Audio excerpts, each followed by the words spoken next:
ವಿಶೇಷವಾದಂಥ ಪ್ರಕಟಣೆಗಳನ್ನು ಕೇಳುವಂಥವರಾಗೋಣ. ದೇವರು ನಮ್ಮನ್ನು ಈ ಮಹಿಮೆಯಾದಂಥ ದಿನಕ್ಕೆ ನಡೆಸಿದ್ದಕ್ಕಾಗಿ ದೇವರಿಗೆ ನಾನು ಕೃತಜ್ಞತೆಗಳನ್ನು ಸಲ್ಲಿಸ್ತೇನೆ. ಆತ್ಮೀಯ ದೇವಜನರೇ, ನವೆಂಬರ್ 1ನೇ ತಾರೀಕು ನಮ್ಮ ರಾಷ್ಟ್ರದಲ್ಲಿ ಒಂದು ವಿಶೇಷವಾದಂಥ ದಿನ, ನಮ್ಮ ಕನ್ನಡ ರಾಜ್ಯೋತ್ಸವದ ದಿನ. ಆ ದಿನದಂದು ಪ್ರತ್ಯೇಕವಾಗಿ non stop prayer, non stop ದೇವರ ವಾಕ್ಯ, ನಾನ್ ಸ್ಟಾಪ್ ದೇವರ ಆರಾಧನೆ ತುಮಕೂರು ಪಟ್ಟಣದಲ್ಲಿ ನಡೀಲಿಕ್ಕಿದೆ. ಅಷ್ಟು ಮಾತ್ರವಲ್ಲ, ಹೆದರದಿರು ನನ್ನ ಮನವೇ ಸೇವೆಯ ಆ ಹಿರಿಯ ಸಭೆಯ ವಾರ್ಷಿಕೋತ್ಸವದ ದಿನ ನಡೀಲಿಕ್ಕಿದೆ. ಅದಕ್ಕಾಗಿ ನೀವು ಪ್ರತ್ಯೇಕವಾಗಿ ಪ್ರಾರ್ಥನೆ ಮಾಡಿರಿ. ನಿಮ್ಮೆಲ್ಲರನ್ನು ಕುಟುಂಬವಾಗಿ ನಾನು ಆಹ್ವಾನಿಸುತ್ತೇನೆ. ತಪ್ಪದ ರೀತಿಯಲ್ಲಿ ಆ ಡೇಟನ್ನು ನೀವು ಈಗಲೇ ಬ್ಲಾಕ್ ಮಾಡಿಕೊಂಡು ನಿಮ್ಮ ಆ ಕುಟುಂಬ ಸಮೇತವಾಗಿ ನಿಮ್ಮನ್ನು ನಾವು ಎದುರು ನೋಡುತ್ತೇವೆ. ಒಳ್ಳೆಯ ಆರಾಧನೆ, ದೇವರ ವಾಕ್ಯ ಮತ್ತು ಪ್ರಾರ್ಥನೆ, ನಮ್ಮ ರಾಜ್ಯಕ್ಕಾಗಿ ನಾವು ಪೌಳಿಯೊಡಕಿನಲ್ಲಿ ನಿಂತ್ಕೊಳ್ಳುವಂಥ ಆ ದಿನಕ್ಕಾಗಿ ಈಗಿನಿಂದಲೇ ನೀವು ಪ್ರಾರ್ಥನೆ ಮಾಡಿರಿ. ನಮ್ಮ ಜೊತೆಯಲ್ಲಿ ಆ ಕೂಟದ ನಂತರ ಒಳ್ಳೆಯ ವಿಶೇಷವಾದಂಥ ಭೋಜನದ ಒಂದು ವ್ಯವಸ್ಥೆಯನ್ನು ನಾವು ಮಾಡಲಿಕ್ಕಿದ್ದೇವೆ. ನಮ್ಮ ಜೊತೆಯಲ್ಲಿ ಊಟ ಮಾಡಬಹುದು. ಕರ್ತನು ನಿಮ್ಮನ್ನು ಆಶೀರ್ವಾದ ಮಾಡಲಿ. ಪ್ರತ್ಯೇಕವಾಗಿ ಭಾನುವಾರ ನಡೆಯುವಂಥ ಆರಾಧನೆಗಳಿಗಾಗಿ ನೀವು ಪ್ರಾರ್ಥನೆ ಮಾಡಿಕೊಳ್ಳ್ರಿ. ನಿಮ್ಮ ಸುತ್ತಮುತ್ತಲಿರುವಂಥ ಆತ್ಮೀಯ ಜನರಿಗೆ ತಿಳಿಸ್ರಿ. ಬೆಂಗಳೂರು ಪಟ್ಟಣದಲ್ಲಿ 7 ಗಂಟೆಯಿಂದ 9:30 ತನಕ, ತುಮಕೂರು ಪಟ್ಟಣದಲ್ಲಿ 9:00ರಿಂದ 12:30 ತನಕ ನಡೆಯುವಂಥ ಈ ಪರಿಶುದ್ಧವಾದಂಥ ಆರಾಧನೆಯಲ್ಲಿ ನಾನು ಮತ್ತು ಮಗಳು ಮೋನಿಕಾ ದೇವರ ವಾಕ್ಯವನ್ನು ನಾವು ಸಾರಲಿಕ್ಕಿದ್ದೇವೆ. ಖಂಡಿತವಾಗಿಯೂ ಈ ವಿಶೇಷವಾದಂಥ ಆರಾಧನೆಗಳಲ್ಲಿ ಬರುವಂಥ ಅನೇಕ ಜನರು ಇವತ್ತು ಬಿಡುಗಡೆಯನ್ನು ಹೊಂದುತ್ತಾ ಇದ್ದಾರೆ, ಆತ್ಮಿಕ ಸ್ವಸ್ಥತೆಯನ್ನು ಹೊಂದುತ್ತಾ ಇದ್ದಾರೆ. ಅನೇಕ ಕಷ್ಟ ಸಂದಿಗ್ಧವಾದಂಥ ಪರಿಸ್ಥಿತಿಗಳಲ್ಲಿರುವಂಥ, ಕಣ್ಣೀರಿನಲ್ಲಿ ರೋಗ ವೇದನೆಯಿಂದ ಬರುವಂಥ ವ್ಯಕ್ತಿಗಳನ್ನು ದೇವರು ಮುಟ್ಟಿ ಗುಣಪಡಿಸ್ತಾ ಇದ್ದಾನೆ. ಅದ್ಭುತವಾದಂಥ ಈ ಆರಾಧನೆ ಭಾಗಗಳಲ್ಲಿ ನೀವು ಸದಾ ಬಂದು ಭಾಗವಹಿಸಿರಿ. ಕರ್ತನು ನಿಮ್ಮನ್ನು ಆಶೀರ್ವಾದ ಮಾಡಲಿ. ಬರಬೇಕೆಂಬುದಾಗಿ ಇಷ್ಟಪಡುವಂಥವರು ನಮ್ಮ ವಿಳಾಸಗಳು ನಿಮಗೆ ಬೇಕಂದರೆ ನಮ್ಮ ಈ ಸ್ಕ್ರೀನ್ ಮೇಲೆ ಕಾಣಿಸುವಂಥ ಈ ನಂಬರ್ಗೆ ಕಾಲ್ ಮಾಡಿ ತಿಳಿಸುವುದಾದರೆ ಖಂಡಿತವಾಗಿ ನಿಮಗೆ ವಿಳಾಸವನ್ನು ನಾವು ಶೇರ್ ಮಾಡ್ತೇವೆ. ಪ್ರತ್ಯೇಕವಾಗಿ ಕರ್ತನ ಸನ್ನಿಧಾನದಲ್ಲಿ ಮಂಗಳವಾರ ಮತ್ತು ಶುಕ್ರವಾರ ನಡೆಯುವಂಥ ಈ ವಿಶೇಷವಾದಂಥ ಕುಟುಂಬ ಪ್ರಾರ್ಥನೆಯಲ್ಲಿ ನಾವು ನಿಮಗೆ ಆಲ್ರೆಡಿ ಒಂದು ಲಿಂಕನ್ನು ಕಳಿಸಿದ್ದೇವೆ. ಆ ಲಿಂಕ್ ಯಾವಾಗ ಬೇಕಾದರೂ ನೀವು ಆನ್ ಮಾಡ್ಕೋಬೋದು. ಹಾಗಂದರೆ ಯಾವಾಗ ಬೇಕಾದರೂ ಅಲ್ಲ, ಮಂಗಳವಾರ ಶುಕ್ರವಾರ 9 ಗಂಟೆಯಿಂದ ಅದೇ ಲಿಂಕನ್ನು ನೀವು ಯೂಸ್ ಮಾಡ್ಬೋದು. ಮತ್ತೆ ಹೊಸ ಲಿಂಕನ್ನು ನಾವು ಕಳಿಸೋದಿಲ್ಲ, ಅದೇ ಲಿಂಕನ್ನು ಕಳಿಸ್ತಾ ಇರ್ತೇವೆ. ಕೆಲವೊಬ್ಬರು ಇವತ್ತು ಲಿಂಕನ್ನು ಕಳಿಸಿಲ್ಲ ಎಂಬುದಾಗಿ ಕೆಲವೊಬ್ಬರು ಹೇಳೋದರಿಂದ ಒಂದು ವೇಳೆ ಹಳೆಯ ಲಿಂಕ್ ಇದ್ದರೂ ಸದಾ ಕರೆಕ್ಟಾಗಿ 9 ಗಂಟೆಗೆ ಮಂಗಳವಾರ ಶುಕ್ರವಾರ ನೀವು ಅದನ್ನು ಒತ್ತುವುದಾದರೆ ನಿಮಗೆ ಝೂಮ್ ಮೀಟಿಂಗ್ನಲ್ಲಿ ಜಾಯ್ನ್ ಆಗ್ಬೋದು. ಈ ವಿಶೇಷವಾದಂಥ ಝೂಮ್ ಮೀಟಿಂಗ್ ವಿಷಯದಲ್ಲಿ ಅನೇಕ ಜನರಿಗೆ ತಿಳಿಸ್ರಿ. ಕರ್ತನು ನಿಮ್ಮನ್ನು ಆಶೀರ್ವಾದ ಮಾಡಲಿ. ಪ್ರತ್ಯೇಕವಾಗಿ ಅಕ್ಟೋಬರ್ 2ನೇ ತಾರೀಕು ಸೇವಕರಿಗೆ ಮಾತ್ರ ಪ್ರಕಟಣೆ. ನಮ್ಮ ರಾಷ್ಟ್ರದ ಹಿರಿಯ ಸೇವಕರಾಗಿರುವಂಥ SR ಮನೋಹರ್ ಅವರು ತುಮಕೂರು ಪಟ್ಟಣದಲ್ಲಿ ಸಭಾ ಪಾಲಕರ ಮತ್ತು ಸಭಾ ಹಿರಿಯರ ಕೂಟವನ್ನು ಏರ್ಪಡಿಸಿದ್ದೇವೆ. ಆ ಕೂಟದಲ್ಲಿ ಅವರು ಭಾಗವಹಿಸ್ತಾ ಇದ್ದಾರೆ. ಈ ಕೂಟದಲ್ಲಿ ಬರೀ ಸೇವಕರ ಕುಟುಂಬ ಮತ್ತು ಸಭಾ ಹಿರಿಯರ ಕುಟುಂಬಗಳಿಗೆ ಮಾತ್ರ ಆಹ್ವಾನ ಇರ್ತದೆ. ನಮ್ಮ ತುಮಕೂರು ಜಿಲ್ಲೆಗೆ ಹೊಂದಿಕೊಂಡಿರುವಂಥ ಅಥವಾ ರಾಮನಗರ ಅಥವಾ ಬೆಂಗಳೂರು, ಶಿವಮೊಗ್ಗ, ಚಿತ್ರದುರ್ಗ, ಮಂಡ್ಯ, ಚಿಕ್ಕಮಗಳೂರು, ಚಿಕ್ಕಬಳ್ಳಾಪುರ ಈ ಜಿಲ್ಲೆಯ ಸೇವಕರುಗಳನ್ನು ಹೃದಯಪೂರ್ವಕವಾಗಿ ನಾವು ಆಹ್ವಾನಿಸ್ತೇವೆ. ಸಭೆಯ ಹಿರಿಯರನ್ನು ಆಹ್ವಾನಿಸ್ತೇವೆ. ದಯಮಾಡಿ ಈ ವಿಶೇಷವಾದಂಥ ಕೂಟದಲ್ಲಿ ಬಂದು ಈ ಕಡೆ ಕಾಲದ ಕ್ರಿಸ್ತನ ಆ ಪ್ರೀತಿಯನ್ನು ಪ್ರಕಟಿಸುವಂಥ ದೈವ ಸೇವಕರಾಗಿರುವಂಥ SR ಮನೋಹರ್ ಅವರ ಹೃದಯದಲ್ಲಿಟ್ಟಿರುವಂಥ ದೈವ ಸಂದೇಶವನ್ನು ಕೇಳೋದಕ್ಕೆ ಮರಿಬೇಡ್ರಿ. ಕರ್ತನು ನಿಮ್ಮನ್ನು ಆಶೀರ್ವಾದ ಮಾಡಲಿ. ಈ ಕೂಟಕ್ಕಾಗಿ ಸದಾ ಪ್ರಾರ್ಥನೆ ಮಾಡಿರಿ. ಅಕ್ಟೋಬರ್ 2ನೇ ತಾರೀಕು ಕರ್ತನು ನಿಮ್ಮನ್ನು ಆಶೀರ್ವಾದ ಮಾಡಲಿ. ದೇವಜನರೇ, ಅದ್ಭುತವಾದಂಥ ಸಂದೇಶವನ್ನು ಇವತ್ತು ನಾವು ಕೇಳಲಿಕ್ಕೆ ಹೋಗಲಿಕ್ಕಿದ್ದೇವೆ. ನಾವೆಲ್ಲರೂ ಸದಾ ಭಯಭಕ್ತಿಯಿಂದ ಈ ಸಂದೇಶವನ್ನು ಆಲಿಸುವಂಥವರಾಗೋಣ. ಕೀರ್ತನೆ ಗ್ರಂಥ 129ನೇ ಕೀರ್ತನೆ ಅದರ ಮೊದಲ 2 ವಚನಗಳನ್ನು ನಾವು ಕೇಳಿಸಿಕೊಳ್ಳುವಂಥವರಾಗೋಣ. 129ನೇ ಕೀರ್ತನೆ ಮೊದಲ 2ನೇ ವಚನ. ನಮ್ಮ ಯೌವನಾರಭ್ಯ ಶತ್ರುಗಳು ನಮ್ಮನ್ನು ಹಲವು ಸಾರಿ ಬಾಧಿಸಿದ್ದಾರೆಂದು ಇಸ್ರಾಯೇಲರು ಹೇಳಲಿ. ನಮ್ಮ ಯೌವನಾರಭ್ಯ, ನಮ್ಮ ಶತ್ರುಗಳು ಹಲವು ಸಾರಿ ಬಾಧಿಸಿದ್ದಾರೆಂದು ಇಸ್ರಾಯೇಲರು ಹೇಳಲಿ. ನಾವು ಯವನಾರಭ್ಯ ಎಷ್ಟು ಸಾರಿ ಬಾಧೆ ಹೊಂದಿದರು ಅವರು ನಮ್ಮನ್ನು ಜಯಿಸಲಿಲ್ಲ. ವಾವ್, ದೇನಾಕ್ಕೆ ಸ್ತೋತ್ರವಾಗಲಿ. 129ನೇ ಕೀರ್ತನೆ ಇದೊಂದು ಯಾತ್ರಾ ಗೀತವಾಗಿರುವಂಥದ್ದಾಗಿದೆ. ಯಾತ್ರಾ ಗೀತವಾಗಿರುವಂಥದ್ದಾಗಿದೆ. ನಾವು ಸದಾ ಯಾತ್ರಿಗಳು, ಪ್ರೀತಿಯುಳ್ಳ ದೇವಶನ್ರೆ. ಫಸ್ಟ್ ನಾವು ಎಲ್ಲಿ ಯಾತ್ರಿಗಳು? ನಾವು ಆಲ್ರೆಡಿ ಕರ್ನಾಟಕದಲ್ಲಿ ಮನೆಗಳನ್ನು ಕಟ್ಕೊಂಡಿದ್ದೇವೆ. ನಾವು ಎಲ್ಲಿ ಯಾತ್ರೆ ಮಾಡೋಕ್ಕಾಗುತ್ತವೆ? ಹೌದು, ನಾವು ಮನೆಗಳನ್ನು ಕಟ್ಕೊಂಡಿರ್ಬೋದು, ಆದರೆ ನಾವು ಯಾತ್ರಿಗಳೇ. ಯಾವ ಯಾತ್ರಿಗಳಂದರೆ ನಾವು ಪರಲೋಕದ ಯಾತ್ರಿಗಳು. ಒಂದಲ್ಲ ಒಂದು ದಿನ ನಮ್ಮ ಯಾತ್ರಾ ಸ್ಥಳ ಅದು ಪರಲೋಕವೇ ಆಗಿರುವಂಥದ್ದಾಗಿದೆ. ಅದೇ ನಮಗೆ ಶಾಶ್ವತವಾದಂಥ ಸ್ಥಳವಾಗಿರುವಂಥದ್ದಾಗಿದೆ.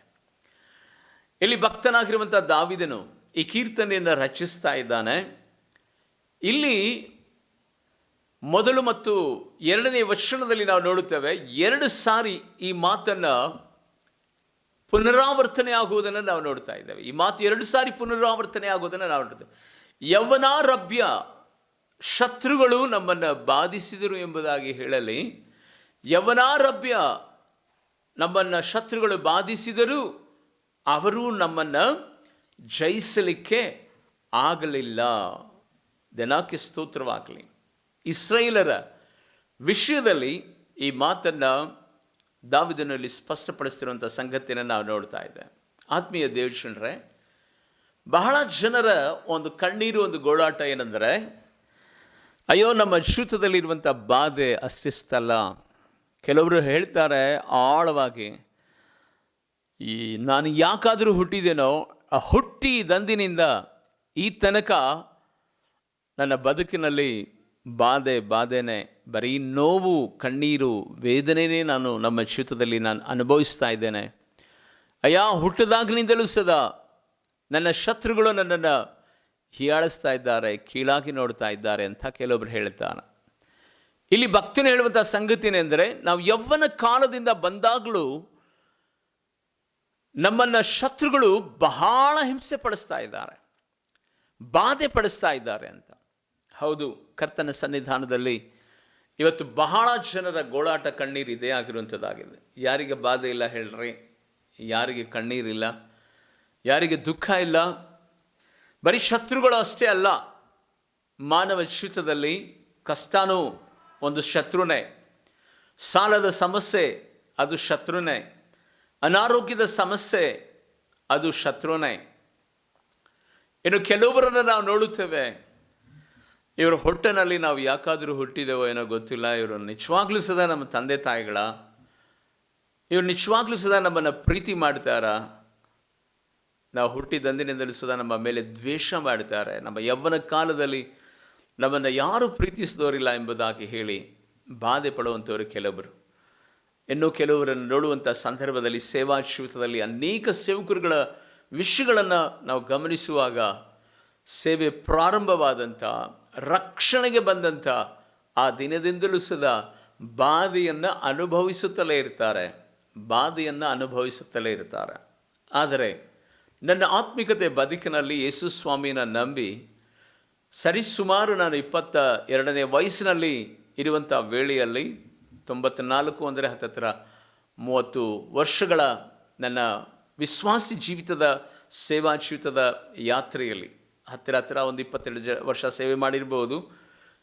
ನಾನು ಕಂಡಂಥ ಒಂದು ಸತ್ಯ ಏನಂದರೆ, ಯಾರು ಬಾಧೆಗೆ ಒಳಗಾಗಿರ್ತಾರೋ, ಯಾರು ಕಷ್ಟವನ್ನು ಅನುಭವಿಸ್ತಾ ಇರ್ತಾರೋ, ಯಾರು ನಿಂದೆಗೆ ಗುರಿಯಾಗ್ತಾ ಇರ್ತಾರೋ, ಅಧಿಕವಾದಂಥ ವೇದನೆಯನ್ನು ಅನುಭವಿಸ್ತಾರೋ, ಸೇವೆಯಲ್ಲಿ ಅಪಹಾಸ್ಯಕ್ಕೆ ಗುರಿಯಾಗಿರ್ತಾರೋ, ಆತ್ಮಿಕತೆ ಬದುಕಿನಲ್ಲಿ ಸೋತು ಜೀವನವೇ ಬೇಡ ಎಂಬುದಾಗಿ ನಿರುತ್ಸಾಹದಿಂದ ಅನೇಕ ಸಂದರ್ಭಗಳಲ್ಲಿ ಕಣ್ಣೀರಿನಿಂದ, ಕಳವಳದಿಂದ ಅರಿದಾಡ್ತಾ ಇರ್ತಾರೋ, ಅವರ ಜೀವಿತದಲ್ಲಿ ದೇವರು ಮಹಿಮೆಯಾದಂಥ ಅದ್ಭುತವಾದಂಥ ದಿನಗಳನ್ನು ಮುಂದಿನ ದಿನಮಾನಗಳಲ್ಲಿ ಬರಮಾಡಿದ್ದನ್ನು ನಾನು ನೋಡಿದ್ದೇನೆ. ಇನ್ನೊಂದು ಸಾರಿ ಹೇಳ್ತೇನೆ ಕೇಳಿ. ಯಾರು ಬಾಧೆಯನ್ನು ಅನುಭವಿಸ್ತಾ ಇರ್ತಾರೋ, ಆ ಬಾಧೆ ಅವರನ್ನು ಬಾಧಿಸುವುದಕ್ಕಾಗಿ ಅಲ್ಲ, ಆ ಬಾಧೆ ದೇವರ ನಾಮವನ್ನು ಮಹಿಮೆ ಪಡಿಸುವ ಹಾಗೆ ಆ ಬಾಧೆ ಎನ್ನುವಂಥ, ನಿಂದೆ ಎನ್ನುವಂಥ ಆ ಅವಮಾನದಿಂದ ದೇವರು ನೀಗಿಸಿ ಮಹಿಮೆಯ ಜೀವಿತವನ್ನು ಕೊಡ್ತಾನೆ. ಅದು ನನ್ನ ಜೀವಿತದಲ್ಲಿ ಸದಾ ನಾನು ಅನುಭವಿಸಿದ್ದೇನೆ. ನನಗೆ ನಿಂದಿಸಿದವರು, ನನಗೆ ಅಪಹಾಸ್ಯ ಮಾಡಿದವರು, ನನಗೆ ಕೀಳಾಗಿ ನೋಡಿದವರು, ನನ್ನ ಆತ್ಮಿಕತೆ ಬದುಕಿನಲ್ಲಿ ಅನೇಕ ವಿಧವಾದ ಸಂದರ್ಭಗಳಲ್ಲಿ ನನ್ನ ಕಾಲೆಳೆದಂಥ ಆ ವ್ಯಕ್ತಿಗಳು ಇವತ್ತು ನನ್ನ ಕಣ್ಣೆದುರಿನಲ್ಲಿ ಇಲ್ಲ. ಆದರೆ ದೇವರು ಇವತ್ತು ಸದಾ ನನ್ನನ್ನು ಸ್ಥಿರಪಡಿಸಿ ನಿಲ್ಲಿಸಿದ್ದಾನೆ. ಎಲ್ಲರಿಗಿಂತಲೂ ಅದ್ಭುತವಾಗಿ ಮಹಿಮೆಯಾಗಿ ದೇವರು ನನ್ನ ನಡೆಸ್ತಾ ಇದ್ದಾನೆ. ಕಾರಣ ಏನೆಂದರೆ, ನಾನು ಹೆಮ್ಮೆಯಿಂದ ಹೇಳ್ಕೊಳ್ತೇನೆ ನನ್ನ ದೇವರ ವಿಷಯದಲ್ಲಿ. ಈ ಸಂಗತಿಯನ್ನು ಇಲ್ಲಿ ದೇವರ ವಾಕ್ಯ ಹೇಳ್ತಾ ಇದೆ. ಯವನಾರಾಧ್ಯ ವಿರೋಧಿಗಳು ನಮ್ಮನ್ನು ಅನೇಕ ರೀತಿಯಲ್ಲಿ ಬಾಧಿಸಿದರು, ಆದರೆ ಅವರು ನಮ್ಮನ್ನು ಜಯಿಸಲಿಕ್ಕೆ ಆಗಲಿಲ್ಲ. ಹಲ್ಲೆಲೂಯಾ. ಅವರು ನಮ್ಮನ್ನು ಜಯಿಸಲಿಕ್ಕೆ ಆಗಲಿಲ್ಲ. ಖಂಡಿತವಾಗಿ ಪ್ರೀತಿಯುಳ್ಳ ದೇವಶರಣರೇ, ದೇವರನ್ನು ಆರಾಧಿಸುವಂಥ ನಿನ್ನ ಬದುಕಿನಲ್ಲಿ ಇವತ್ತು ಅನೇಕ ವಿಧವಾದಂಥ ಶತ್ರುಗಳು ಎದುರಿಬಹುದು. ಬಾಧೆ, ಬವಣೆ, ಜೀವಿತ ಸಾಕಪ್ಪ, ನನ್ನ ಕತೆ ಮುಗಿದೋಯ್ತು, ಈ ಸಮಸ್ಯೆಯಲ್ಲಿ ನಾನು ಸಮಾಧಿ ಆಗ್ತೀನೇನೋ ಅನ್ನುವಂಥ ಎಷ್ಟೋ ರಾತ್ರಿಗಳು ನೀನು ಎತ್ತು ಕೂತುಕೊಂಡು ನಿದ್ರಿಸದೆ ತಡಕಾಡಿದ ದಿನಗಳು ಇರಬಹುದು. ದೇವ ಮಗುವೆ, ನಿನ್ನನ್ನು ಯಾವ ವಿಧವಾದಂಥ ಶತ್ರುಗಳು ಸದಾ ಜಯಿಸೋದಕ್ಕೆ ಆಗೋದಿಲ್ಲ. ಕಾರಣ ಏನು ಗೊತ್ತಾ? ದೇವರ ವಾಕ್ಯದಲ್ಲಿ ನಾವು ನೋಡುತ್ತೇವೆ, ನೀತಿವಂತರಿಗೆ ಸಂಭವಿಸುವ ಕಷ್ಟಗಳು ಅನೇಕವಿರುವುದಾದರೂ ದೇವರು ಅವೆಲ್ಲವುಗಳಿಗಿಂದ ಬಿಡಿಸಿ ಕಾಪಾಡುವಾತನಾಗಿದ್ದಾನೆ ಎಂಬುದಾಗಿ ಜೀವವುಳ್ಳ ವಾಕ್ಯ ಇರುವಂಥದ್ದಾಗಿದೆ. ಬರುವ ಸಂಕಷ್ಟಗಳು ಅನೇಕ ಇರುವುದಾದರೂ ಸದಾ ಯೇಸುವಿನ ರಕ್ತದಿಂದ ತೊಳೆಯಲ್ಪಟ್ಟಂಥ, ಯೇಸುವಿನ ರಕ್ತದಲ್ಲಿ ರಕ್ಷಣೆಯನ್ನು ಹೊಂದಿದಂಥ ನೀತಿವಂತರಿಗೆ ಬರುವ ಕಷ್ಟಗಳು ಅನೇಕ ಇರುವುದಾದರೂ ಸಹ ದೇವರು ಅವೆಲ್ಲವುಗಳಿಂದ ಬಿಡಿಸುತ್ತಾನಂತೆ. ನೀತಿವಂತನು 7 ಸಾರಿ ಬಿದ್ದರೂ 7 ಸಾರಿ ದೇವರು ಮೇಲಕ್ಕೆತ್ತುತ್ತಾನಂತೆ. ಆತ್ಮಿಕತೆ ಜೀವಿತ ಹೇಗಿರ್ತದೆ ಗೊತ್ತಾ? ಒಂದು ಜೀವಂತ ಸಾದೃಶ್ಯವನ್ನು ನಿಮ್ಮ ಕಣ್ಣೆದುರಿನಲ್ಲಿ ತರ್ತೇನೆ ನೋಡ್ರಿ. ಮಿಥ್ಯಾನ್ ಪ್ರಾಂತ್ಯದಲ್ಲಿ ಮೋಸೆ ಕುರಿ ಕಾಯ್ತಿರುವಂಥ ವೇಳೆಯಲ್ಲಿ ದೇವರು ಆತನಿಗೆ ಬೆಂಕಿಯ ಮೂಲಕವಾಗಿ ದರ್ಶನವನ್ನು ಕೊಡ್ತಾನೆ. ಆ ದರ್ಶನ ಕೊಟ್ಟಂಥ ವೇಳೆಯಲ್ಲಿ ಆ ಬೆಂಕಿಯ ಕುರಿತು ನಿಮಗೆಲ್ಲರಿಗೂ ಗೊತ್ತಿರುವಂಥ ಸಂಗತಿ ಆಗಿರುವಂಥದ್ದಾಗಿದೆ. ಪೊದೆಯಲ್ಲಿ ಬೆಂಕಿ ದಗ ದಗ ದಗ ದಗ ಅಂತ ಉರಿತಾ ಇದೆ, ಆದರೆ ಆ ಮರ ಮಾತ್ರ ಏನೂ ಆಗ್ತಾ ಇಲ್ಲ. ಅದು ಹಾಗೆ ಹಚ್ಚಹಸಿರಾಗಿದೆ. ಯಾವತ್ತಾದರೂ ಗಮನಿಸಿದ್ದೀರಾ? ಬೆಂಕಿ ಹಾಕಿದಂಥ ಸಂದರ್ಭದಲ್ಲಿ ಯಾವುದೇ ಹಸಿರೆ ಎಲೆ ಇರುವಂಥ, ಹಸಿರಾಗಿರುವಂಥ ಮರ ಇರೋದಾದರೂ ಪಟ ಪಟ ಪಟ ಪಟ ಅಂತ ಹೇಳಿ ಎಲೆಗಳಾದರೂ ಬಾಡಿ ಹೋಗುತ್ತದೆ, ಅಥವಾ ಮರ ಒಣಗಿ ಹೋಗುತ್ತದೆ, ಅಥವಾ ಸುಟ್ಟು ಹೋಗುತ್ತದೆ ಆತ್ಮೀಯ ದೇವಶರಣರೇ. ಆದರೆ ಮೋಸೆ ಕಂಡಂಥ ಆ ದರ್ಶನದಲ್ಲಿ, ಆ ಹೋರೆ ಪರ್ವತದಲ್ಲಿ ಬೆಂಕಿ ದಗದಗ ಉರಿತಾ ಇದೆ, ಮರ ಮಾತ್ರ ಹಚ್ಚ ಹಸಿರಾಗಿದೆ. ಅನೇಕ ಆತ್ಮಿಕ ಅರ್ಥಗಳು ಇರಬಹುದು. ದಿನಕ್ಕೆ ಸ್ತೋತ್ರವಾಗಲಿ, ನಮ್ಮ ದೇವರು ದಹಿಸುವ ಅಗ್ನಿ ಆಗಿದ್ದಾನೆ. ಆದರೆ ಆತ್ಮಿಕತೆ ಬದುಕಿನಲ್ಲಿ ನೀತಿವಂತರಾಗಿ ಅಥವಾ ವೈಯಕ್ತಿಕವಾಗಿ ಬಾಧೆಗೆ ಒಳಗಾಗಿರುವಂಥ ವ್ಯಕ್ತಿಗಳ ಜೀವನವೂ ಹಾಗೆ ಇರ್ತದೆ.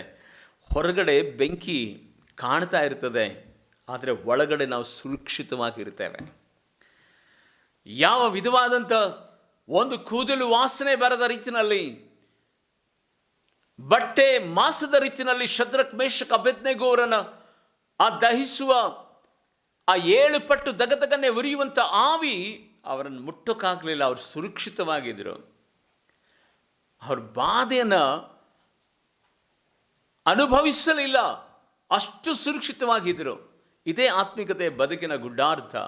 ನಮ್ಮ ಬದುಕಿನಲ್ಲಿ ನಾವು ನೋಡುವಂಥ ಜನರಿಗೆ ಅಥವಾ ಪಡುವಂಥ ಪ್ರಯಾಸಗಳು ಅಥವಾ ನಮ್ಮ ಬದುಕಿನಲ್ಲಿ ನಡೆಯುತ್ತಿರುವಂಥ ಘಟನೆಗಳನ್ನು ನೋಡಿ ಈ ಲೋಕದ ಜನರು ಒಂದು ವೇಳೆ ಯೇಸು ಕ್ರಿಸ್ತನ ಅರಿಯದಿರುವಂಥ ವ್ಯಕ್ತಿಗಳಾಗಿರುವುದಾದರೆ ಅವ್ರು ಹಾರ್ಟ್ ಅಟ್ಯಾಕ್ ಆಗಿ ಸತ್ತೋಗ್ಬಿಡ್ತಾರೆ, ಇಲ್ಲ ನೇಣಾಕೊಂಡು ಸತ್ತೋಗ್ಬಿಡ್ತಾರೆ, ಬದುಕೇ ಬೇಡಪ್ಪ ಅಂತ ಹೇಳಿ ಸುಸೈಡ್ ಮಾಡ್ಕೊಂಡ್ಬಿಡ್ತಾರೆ. ಆದರೆ ಇವತ್ತು ನಾವು ಬದುಕಿದ್ದೇವೆ ಅಂದರೆ ಅದಕ್ಕೆ ದೇವರ ಕೃಪೆಯೇ ಕಾರಣವಾಗಿರುವಂಥದ್ದಾಗಿದೆ. ದೇವರ ಕೃಪೆಯೇ ಕಾರಣವಾಗಿರುವಂಥದ್ದಾಗಿದೆ. ಅದಕ್ಕಾಗಿ ಕರ್ತನ ಸನ್ನಿಧಾನದಲ್ಲಿ ಪ್ರೀತಿಯುಳ್ಳ ದೇವಶರಣರ ದೇವರ ವಾಗ್ದಾನ ವಚನದಲ್ಲಿ ನಾವು ನೋಡುತ್ತೇವೆ, ಯೋಬನು ಬಹಳ ಮಧುರವಾಗಿ ಒಂದು ಮಾತನ್ನು ಬರೀತಾನೆ. ಯೋಬನ ಪ್ರವಾದನೆ ಗ್ರಂಥ 5ನೇ ಅಧ್ಯಾಯದ 11ನೇ ವಚನ ಕೇಳಿಸಿಕೊಳ್ಳುವಂತರಾಗೋಣ.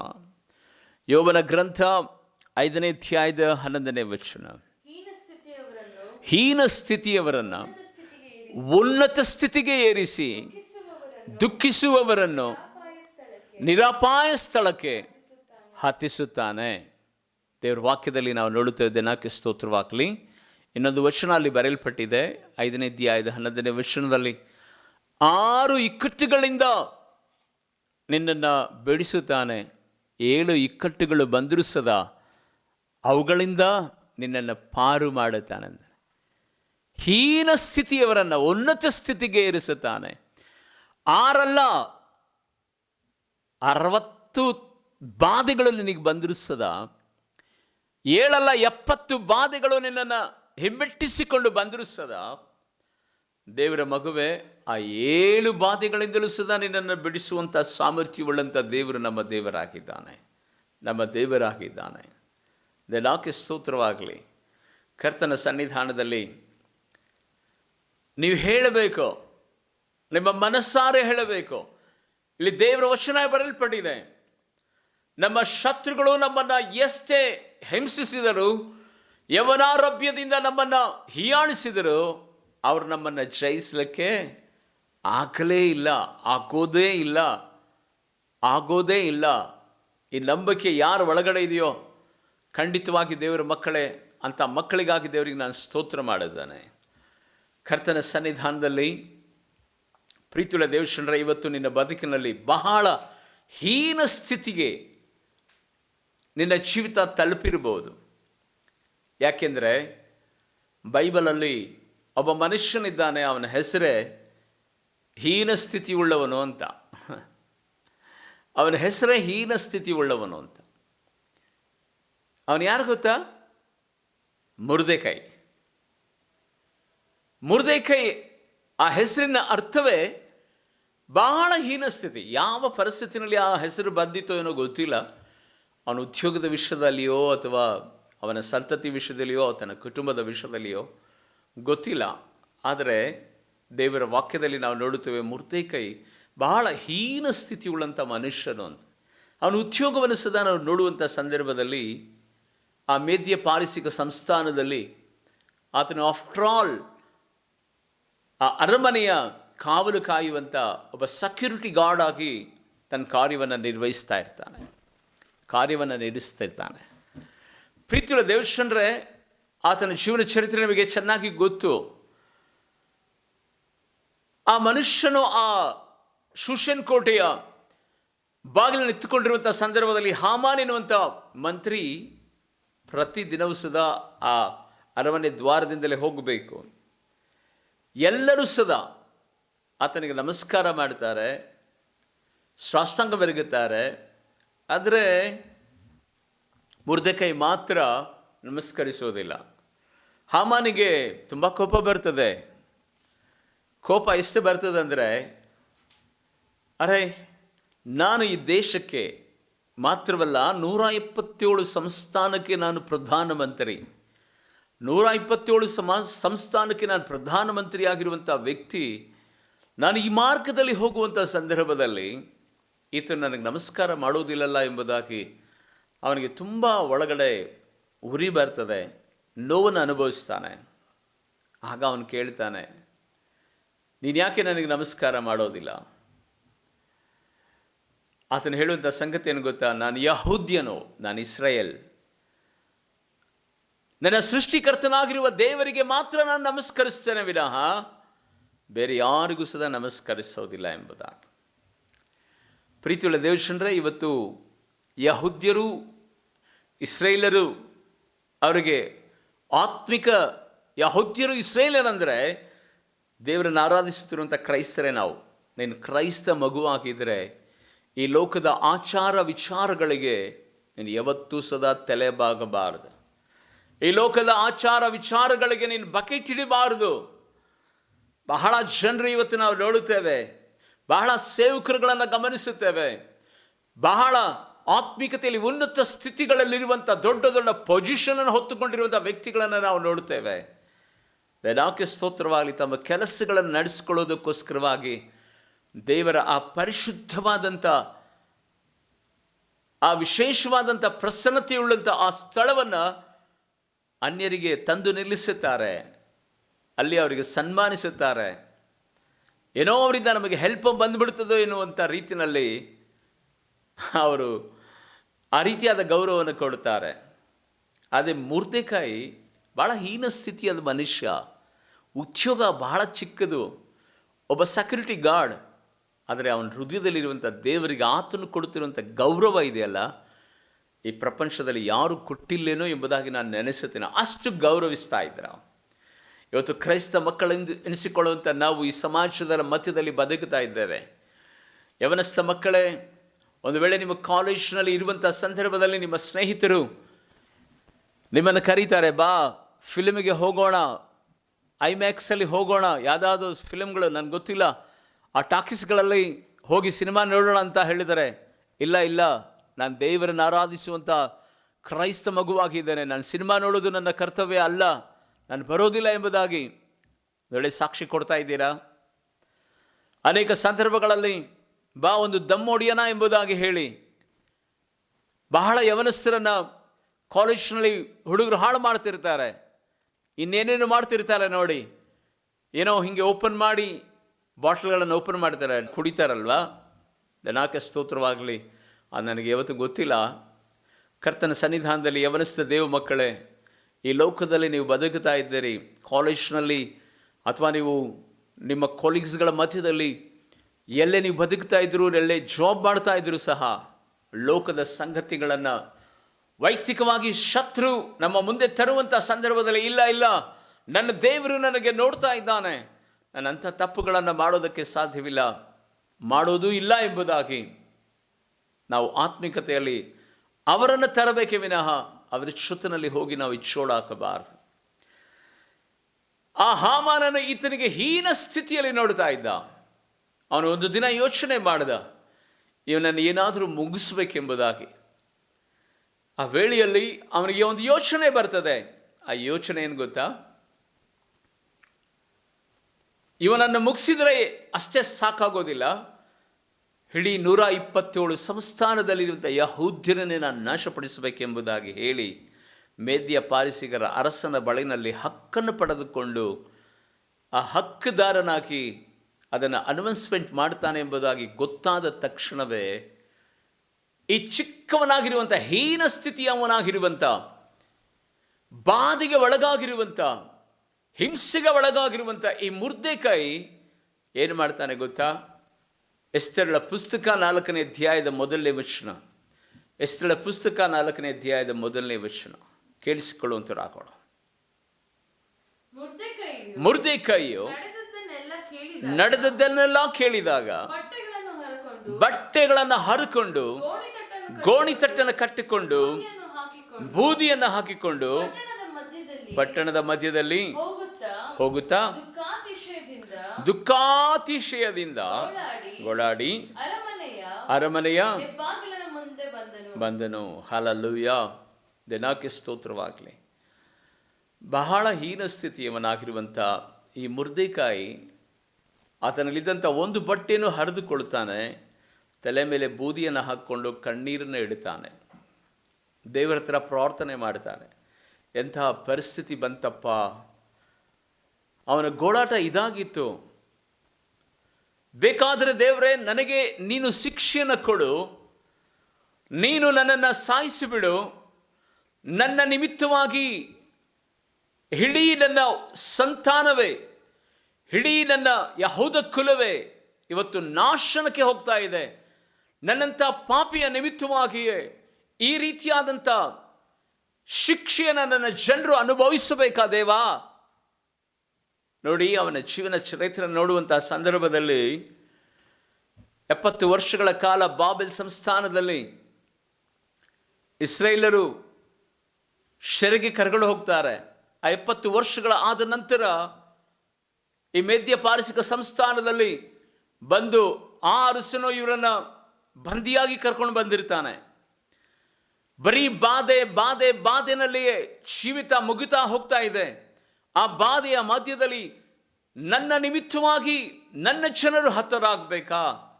ನಾನು ಮಾಡಿದ ತಪ್ಪಿನ ನಿಮಿತ್ತವಾಗಿ ಇಡೀ 127 ಸಂಸ್ಥಾನದಲ್ಲಿರುವಂಥ ಜನರು, ನನ್ನ ಜನರು ಹತರಾಗಬೇಕಾ ಎಂಬುದಾಗಿ ಹೇಳಿ ಬಟ್ಟೆ ಹರಿದುಕೊಂಡು ತಲೆ ಮೇಲೆ ಬೂದಿನ ಹಾಕಿಕೊಂಡು ಆತನು ಕಣ್ಣೀರನ್ನು ಇಡ್ತಾ ದೇವರಿಗೆ ಸ್ತೋತ್ರವಾಗಲಿ. ಆತನೇನು ಮಾಡ್ತಾನೆ ಗೊತ್ತಾ? 14ನೇ ವಚನಕ್ಕೆ ಹೋಗ್ತಾನೆ. ನೋಡಿ, ಓದಿಕೊಳ್ಳೋಣ. 14ನೇ ವಚನಕ್ಕೆ ಯಾರ ಬಳಿನಲ್ಲಿ ಹೋಗ್ತಾನೆ ಎಂಬುದಾಗಿ. ನೀನೇ ಈಗ ಸುಮ್ಮನಿದ್ದು ಬಿಟ್ರೆ ಬೇರೆ ಕಡೆಯಿಂದ ಯಹೂದ್ಯರಿಗೆ ಸಹಾಯವು ವಿಮೋಚನೆಯು ಉಂಟಾದವು. ದೇವರಿಗೆ ಸ್ತೋತ್ರವಾಗಲಿ. ನೀನಾದರೂ ನಿನ್ನ ತಂದೆಯ ಮನೆಯವರೊಡನೆ ನಾಶವಾಗುವಿ. ಇದಲ್ಲದೆ ಇಂಥ ಸಂದರ್ಭಕ್ಕಾಗಿಯೇ ಪಟ್ಟಕ್ಕೆ ಬಂದಿರಬಹುದು ಎಂಬುದಾಗಿ ಹೇಳ್ತಾನೆ. ಗಮನಿಸಿದೆ. ನಾಕೆ ಸ್ತೋತ್ರವಾಗಲಿ. ಬಹಳ ಚಾಲೆಂಜಿಂಗ್ ವರ್ಡ್ ಇದು.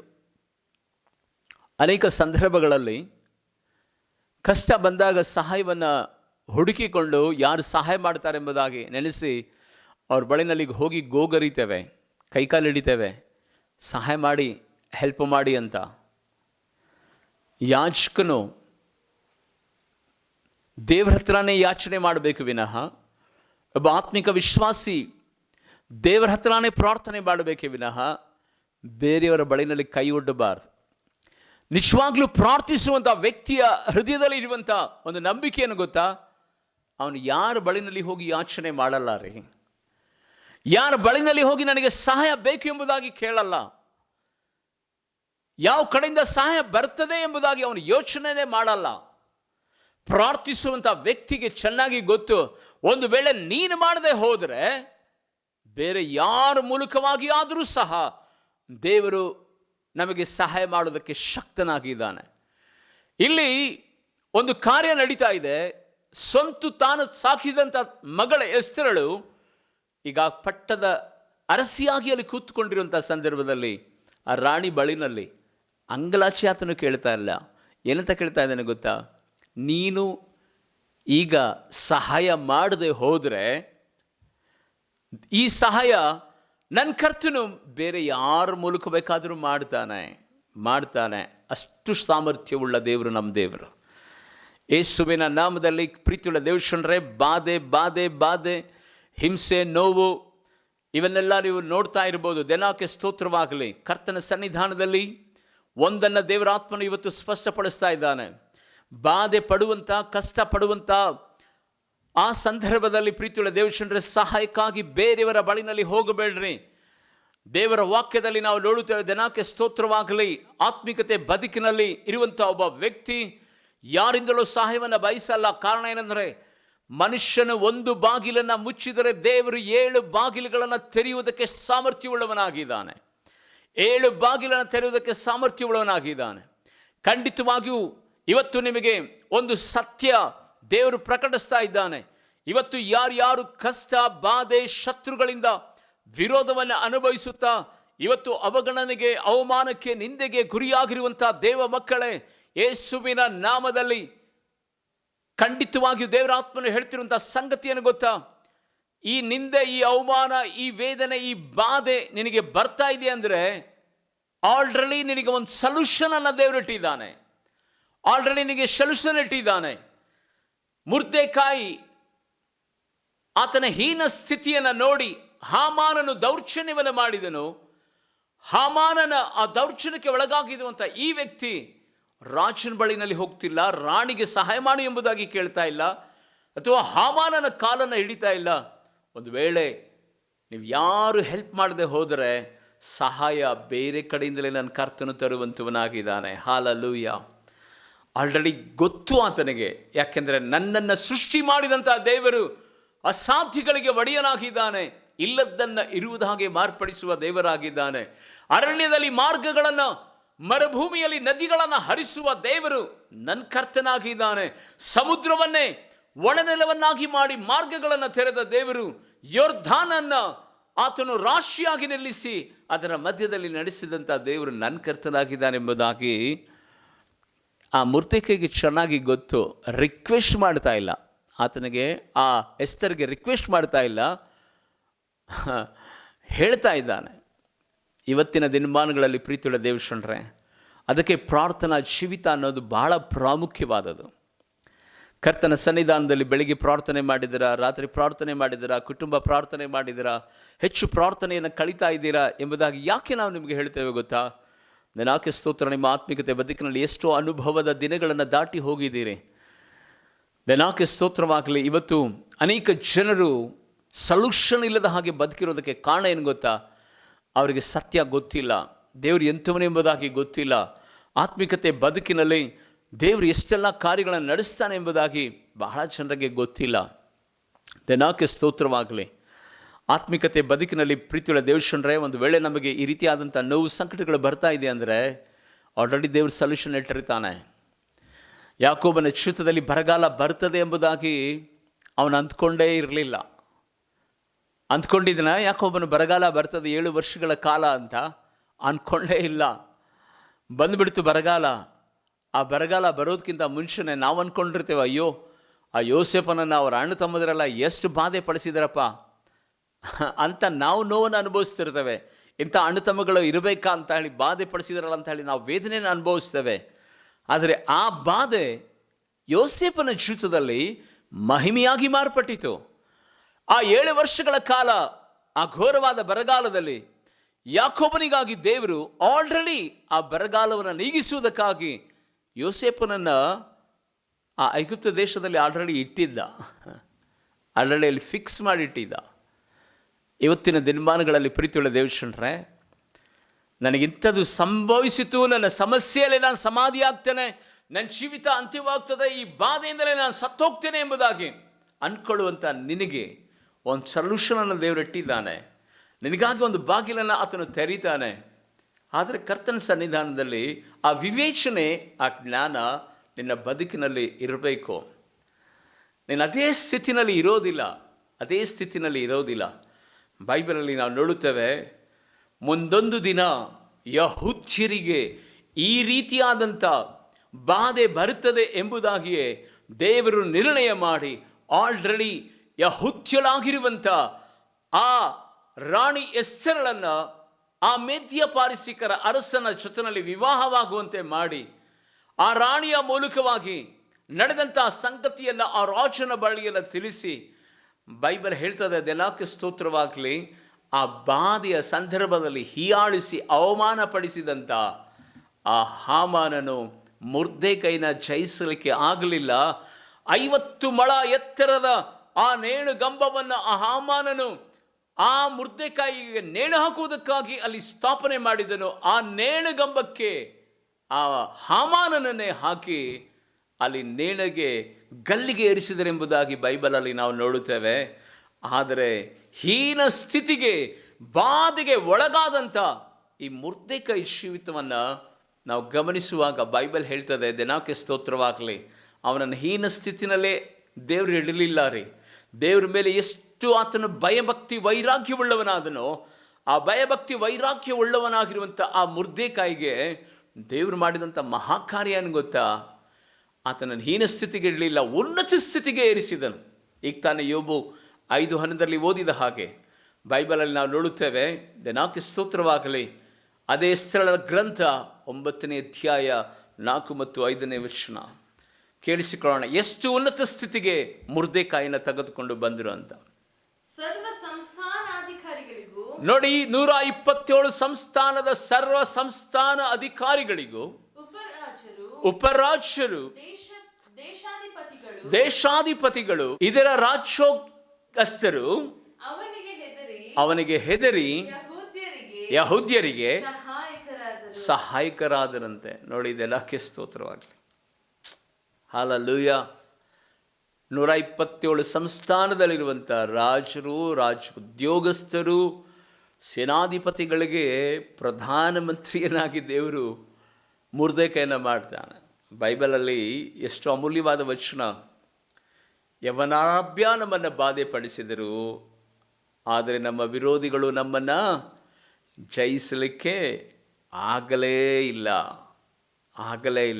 ದೇವ ಮಗುವೆ, ಯೇಸುವಿನ ನಾಮದಲ್ಲಿ, ಯೇಸು ಕ್ರಿಸ್ತನ ಅಂಗೀಕರಿಸಿಕೊಂಡಿರುವಂಥ ನಿನ್ನ ಬದುಕಿನಲ್ಲಿ ಶತ್ರುಗಳು ಎದ್ದೇಳಲಿ ಯೇಸುವಿನ ನಾಮದಲ್ಲಿ.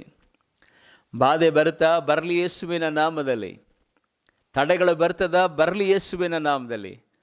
ಬೆಂಕಿನ, ನದಿನ, ಸಮುದ್ರನ, ಅಲೆನ, ಅಲೋಲ ಕಲೋನ, ಅವಮಾನನ, ನಿಂದೆನ, ಅನಾರೋಗ್ಯನ, ಸಾಲನ, ಸಮಸ್ಯೆನ ಬರಲಿ ಯೇಸುವಿನ ನಾಮದಲ್ಲಿ. ಇವತ್ತು ಯಾರು ನಂಬಿಕೆಯಿಂದ ಹೇಳ್ತಾರೆ, ಯಾವುದು ಸದಾ ನನ್ನ ಜಯಿಸೋಕ್ಕಾಗಲ್ಲ, ಯಾವುದರೂ ಸಹ ನನ್ನನ್ನು ಜಯಿಸೋಕ್ಕಾಗಲ್ಲ. ಕಾರಣ, ಈ ಲೋಕದಲ್ಲಿ ಇರುವಾತನಿಗಿಂತಲೂ ನನ್ನ ಒಳಗಡೆ ಇರುವಾತನು ದೊಡ್ಡವನಾಗಿದ್ದಾನೆ. ನನಗೆ ವಾಗ್ದಾನ ಮಾಡಿ ನನ್ನ ತಾಯಿ ಗರ್ಭದಲ್ಲಿ ಹೆಸರಿಡಿದು ಕರೆದ ದೇವರು ಆತನು ನಂಬಿಗಸ್ತನಾಗಿದ್ದಾನೆ. ನನ್ನನ್ನು ಯಾವುದು ಸದಾ ಜಯಿಸೋಕ್ಕಾಗಲ್ಲ, ಯಾವುದಕ್ಕೆ ಸದಾ ಜಯಿಸೋಕ್ಕಾಗಲ್ಲ. ಇವತ್ತು ನೀನು ಅಂದ್ಕೊಂಡಿರ್ಬೋದು, ಎಲ್ಲ ಬಾಗಿಲುಗಳು ಮುಚ್ಚಲ್ಪಟ್ಟಿದೆ, ಯಾವ ಕಡೆ ನೋಡಿದ್ರೂ ಸದಾ ದಾರಿ ಇಲ್ಲ, ಮಾರ್ಗಗಳೇ ಇಲ್ಲ ಎಂಬುದಾಗಿ ಬಾಧೆಯನ್ನು ಅನುಭವಿಸ್ತಿರುವಂಥ ದೇವ ಮಗುವೆ, ನಿನಗಾಗಿ ಒಂದು ಬಾಗಿಲನ್ನು ದೇವರು ತೆರೆದಿಟ್ಟಿದ್ದಾನೆ. ಆಲ್ರೆಡಿ ನಿನಗೋಸ್ಕರವಾಗಿ ದೇವರು ಉನ್ನತವಾದಂಥ ಮಾರ್ಗಗಳನ್ನು ಸರಾಗ ಮಾಡಿಟ್ಟಿದ್ದಾನೆ. ನೀನು ಅಂದ್ಕೊಂಡಿರ್ಬೋದು ಏನು ಕಾಣ್ತಾ ಇಲ್ಲ ಅಂತ. ಮೊರ್ದೆಕೈಗೂ ಅದು ಕಾಣಲಿಲ್ಲ, ಯಾಕೋಬನಿಗೂ ಅದು ಕಾಣಲಿಲ್ಲ, ಯೋಸೇಫನಿಗೂ ಅದು ಕಾಣಲಿಲ್ಲ, ಶದ್ರಕ್ ಮೇಷಕ ಅಬೇದ್ನೆಗೂ ಸದಾ ಕಾಣಲಿಲ್ಲ. ಅದು ಯೆಹೋಶುವನು 40 ಲಕ್ಷ ಜನರಿಗೂ ಸದಾ ಕಾಣಲಿಲ್ಲ. ಮುಂದೆ ಇರುವಂಥ ಆ ಮಾರ್ಗ ಇಷ್ಟು ರಭಸವಾಗಿ ಹರಿತಾ ಇದೆ ಯೊರ್ದಾನ್ ಅಂತ. ಮೋಸೆಗೂ ಸದಾ ಕಾಣಲಿಲ್ಲ. ಅಯ್ಯೋ, ಈ ಸಮುದ್ರದ ಮಧ್ಯೆ ನಾವು ಸತ್ತೋಗ್ಬಿಡ್ತೀವಂತ. ಆತ್ಮೀಯ ದೇವಶನರೇ, ನಿನಗೆ ಬಾಧೆ ಪಡಿಸುವಂಥವರ ಹೆಣಗಳನ್ನು ನೀನು ಕಣ್ಣಾರೆ ನೋಡುವ ಹಾಗೆ ದೇವರು ಮಾಡ್ತಾರೆ ವಿನಃ ನೀನು ಸಾಯಲ್ಲ. ನೀನು ಸಾಯೋದಕ್ಕೆ ಸಾಧ್ಯವೇ ಇಲ್ಲ. ಸಮಸ್ಯೆ ಅಂತ ಕೂತ್ಕೋಬೇಡ. ಸಮಸ್ಯೆಗಳನ್ನು ಪರಿಹಾರ ಮಾಡುವಂಥ ದೇವರ ಸನ್ನಿಧಾನದಲ್ಲಿ ಮೊರ್ದೆಕೈ ಮಾಡಿದಂಥ ಕಾರ್ಯ, ತನ್ನ ತಲೆಯ ಮೇಲೆ ಬೂದಿಯನ್ನು ಹಾಕಿಕೊಂಡು ಗೋಣಿ ತಟ್ಟನ್ನು ಕಟ್ಟಿಕೊಂಡು ಕರ್ತನಿಗೆ ಮೊರೆ ಇಟ್ಟನು. ಪ್ರತಿಯೊಂದು ಜಯಕ್ಕೆ, ಪ್ರತಿಯೊಂದು ದಿಗ್ವಿಷಯಕ್ಕೆ, ಪ್ರತಿಯೊಂದು ವಿರೋಧಿಗಳ ವಿರುದ್ಧ ಜಯಕ್ಕೆ ಇರುವಂಥ ಒಂದೇ ಒಂದು ಕಾರ್ಯ ಪ್ರಾರ್ಥನೆಯಾಗಿರುವಂಥದ್ದಾಗಿದೆ. ಸಮಸ್ಯೆಗಳನ್ನು ನೋಡಿ, ಬಾಧೆಯನ್ನು ನೋಡಿ ಬಳಲಿ ಹೋಗಬೇಡ. ಖಂಡಿತವಾಗಿಯೂ ಆ ಸಮಸ್ಯೆಗಳ ಮಧ್ಯದಲ್ಲಿ ಜಯವನ್ನು ಕೊಡುವಂಥ ನಿನ್ನ ಕರ್ತನನ್ನು ನೋಡು, ಬಿಡುಗಡೆ ಮಾಡುವಂಥ ನಿನ್ನ ದೇವರನ್ನು ನೋಡು. ಖಂಡಿತವಾಗಿಯೂ ನೀವು ಯಾವ ಸಮಸ್ಯೆಯಲ್ಲಿ, ಯಾವ ಸಂದಿಗ್ಧವಾದ ಪರಿಸ್ಥಿತಿಗಳಲ್ಲಿ, ಯಾವ ವಿರೋಧಿಗಳ ಒಂದು ಕಾಟ ಬಾಧೆಯಿಂದ ನೀವು ಬಳಲ್ತಾ ಇದ್ದೀರೋ, ನಿಮಗೋಸ್ಕರವಾಗಿ ಒಂದು ಚಿಕ್ಕ ಪ್ರಾರ್ಥನೆ ಮಾಡ್ತೇನೆ. ನಂಬಿಕೆಯನ್ನು ದೃಢಪಡಿಸ್ಕೊಳ್ರಿ. ಕರ್ತನು ನಿಮ್ಮನ್ನು ಆಶೀರ್ವಾದ ಮಾಡಲಿ. ತಂದೆಯಾದ ದೇವರೇ, ನಜರೇತಿನ ಯೇಸುವಿನ ನಾಮದಲ್ಲಿ ಅಪ್ಪ, ನಿನ್ನ ಮಹೋನ್ನತವಾದಂಥ ಪ್ರಸನ್ನತೆಗಾಗಿ ನಾವು ಸ್ತೋತ್ರ ಮಾಡುತ್ತೇವೆ. ನಿನ್ನ ದೈವಿಕವಾದಂಥ ದೇವರೇ ಕರ್ತನೆ ಹಸ್ತ ದೇವರೇ ಒಂದೊಂದು ಕುಟುಂಬಗಳನ್ನು ಕರ್ತನೆ ಇವತ್ತು ಸಂಧಿಸಿದ್ದಕ್ಕಾಗಿ ನಿನಗೆ ಸ್ತೋತ್ರ. ನಜರೇತಿನ ಯೇಸು ಕ್ರಿಸ್ತನ ನಾಮದಲ್ಲಿ ಅಪ್ಪ ದೇವರೇ ಕರ್ತನೆ, ಇವತ್ತು ಉದ್ಯೋಗದ ಬಾಗಿಲು ಮುಚ್ಚಿ, ವ್ಯಾಪಾರದ ಬಾಗಿಲುಗಳನ್ನು ಮುಚ್ಚಿ, ಶತ್ರುಗಳ ಬಾಧೆಯಿಂದ ಕರ್ತನೆ ಸ್ವಾಮಿ ಕಂಗಾಲಾಗಿ, ಜೀವಿತದಲ್ಲಿ ಕರ್ತನೆ ಸಮಸ್ಯೆ ಎಂಬ ದೇವರೇ ಸಂದಿಗ್ಧ ಪರಿಸ್ಥಿತಿನಲ್ಲಿ ಕರ್ತನೆ ಇರುವಂಥ ದೇವರೇ ಕರ್ತನೆ ಒಬ್ಬೊಬ್ಬ ಮಕ್ಕಳಿಗಾಗಿ ನಾನು ಪ್ರಾರ್ಥನೆ ಮಾಡುತ್ತೇನೆ. ಯೇಸುವಿನ ನಾಮದಲ್ಲಿ ದೇವರೇ ಕರ್ತನೆ ಯವ್ವನ ರಾಬ್ಯ ದೇವರೇ ಕರ್ತನೆ ಸ್ವಾಮಿ, ಜನರು ವಿರೋಧಿಗಳು ನಮ್ಮನ್ನು ಬಾಧಿಸಿದರು, ಆದರೆ ನಮ್ಮನ್ನು ಜಯಿಸೋದಕ್ಕೆ ಆಗಲಿಲ್ಲ ಎಂಬುದಾಗಿ ನಿನ್ನ ವಾಗ್ದಾನ ವರ್ಷದಲ್ಲಿ ನಾವು ನೋಡುವ ಹಾಗೆ ಯೇಸುವಿನ ನಾಮದಲ್ಲಿ ಕರ್ತನೆ ಆತ್ಮಿಕತ ಮನಕಣ್ಣುಗಳು ಕರ್ತನೆ ಇವತ್ತು ಮುಚ್ಚಲ್ಪಟ್ಟಿರುವುದಾದರೆ ದೇವರ ಆತ್ಮನ ನಿನ್ನ ನಾಮದ ಮೂಲಕವಾಗಿ ಯೆಸಯ್ಯ ಇವರ ಆತ್ಮಿಕ ಕಣ್ಣುಗಳು ತೆರೆಯಲ್ಪಡಲಿ. ನಿನ್ನ ಮೇಲೆ ನಂಬಿಕೆಯನ್ನು ಕರ್ತನೆ ಹೆಚ್ಚಿಸಲ್ಪಡಲಿಕ್ಕಾಗುವ ಹಾಗೆ ಒಬ್ಬೊಬ್ಬರನ್ನು ನೀನು ಬಲಪಡಿಸಪ್ಪ. ಪ್ರತಿಯೊಬ್ಬರ ಜೀವಿತದಲ್ಲೂ ಸಹ ದೇವಾದಿ ದೇವನೇ ಕರ್ತನೆ ಸ್ವಾಮಿ, ಶತ್ರು ನಮ್ಮನ್ನು, ವಿರೋಧವು ನಮ್ಮನ್ನು ಜಯಿಸೋದಕ್ಕೆ ಆಗುವುದಿಲ್ಲ ಎನ್ನುವಂಥ ಆ ನಂಬಿಕೆ ದೇವರೇ ಕರ್ತನೆ ಈ ಮಕ್ಕಳಲ್ಲಿ ಹುಟ್ಟಲಿ ಎಂಬುದಾಗಿ ನಾನು ಪ್ರಾರ್ಥನೆ ಮಾಡುತ್ತೇನೆ. ಪ್ರತ್ಯೇಕವಾಗಿ ದೇವರೇ ಕರ್ತನೆ ಇವತ್ತಿನಿಂದ ಪ್ರತಿಯೊಬ್ಬರು ಧೈರ್ಯದಿಂದ ನಿಮ್ಮ ನಾಮವನ್ನು ಘನಪಡಿಸುವಂತೆ ನೀನು ಕೃಪೆ ತೋರಿಸು. ನಜರೇತಿನ ಯೇಸುವಿನ ನಾಮದಲ್ಲಿ ಇವತ್ತು ಕಾಣಿಕೆಯನ್ನು ನಿನ್ನ ಸನ್ನಿಧಿ ಸೇವೆಗೆ ಕೊಳ್ಳಲ್ಪಟ್ಟಂಥ ದೇವಾಕರ್ತನೆ ಮಗಳು ಸೌಮ್ಯ ಎ, ಕವಿತಾ ಕೆ, ವೆಂಕಟಮ್ಮ ಮತ್ತು ವೆಂಕಟೇಶ್ ಇವರಿಗಾಗಿ ನಾವು ಪ್ರಾರ್ಥನೆ ಮಾಡುತ್ತೇವೆ. ಯೇಸುವಿನ ನಾಮದಲ್ಲಿ ಪರಲೋಕದ ದ್ವಾರಗಳು ಇವರಿಗಾಗಿ ತೆರೆ ಮಾಡು. ದೇವರ ಕರ್ತನೆ, ಇವರ ಎಲ್ಲ ವಿಧವಾದಂಥ ಕಷ್ಟದ ದಿನಗಳು ಕೊನೆಗಾಣಲಿ. ಎಲ್ಲ ಸಾಲದ ಸಮಸ್ಯೆಗಳಿಂದ ಇವರಿಗೆ ಬಿಡುಗಡೆ ಕೊಡು. ಇವರ ಮಕ್ಕಳನ್ನು, ಅವರ ವಿದ್ಯಾಭ್ಯಾಸವನ್ನು, ಇವರ ಹೊಲಮನೆಗಳನ್ನು, ಇವರಿಗಿರುವಂಥ ಸಮಸ್ಯೆಗಳನ್ನು ಕರ್ತನೆ ಸ್ವಾಮಿ ನೀನು ನೀಗಿಸಿ ದೇವರೇ ಕರ್ತನ ಈ ಮಕ್ಕಳ ಕೈ ಹಿಡಿದು ಕಾಪಾಡು. ಯೇಸು ಕ್ರಿಸ್ತನ ನಾಮದಲ್ಲಿ ಬೇಡಿ ಪ್ರಾರ್ಥಿಸ್ತೇನೆ ನನ್ನ ಪರಲೋಕದ ತಂದೆಯಾದ ದೇವರೇ, ಆಮೇನ್, ಆಮೇನ್.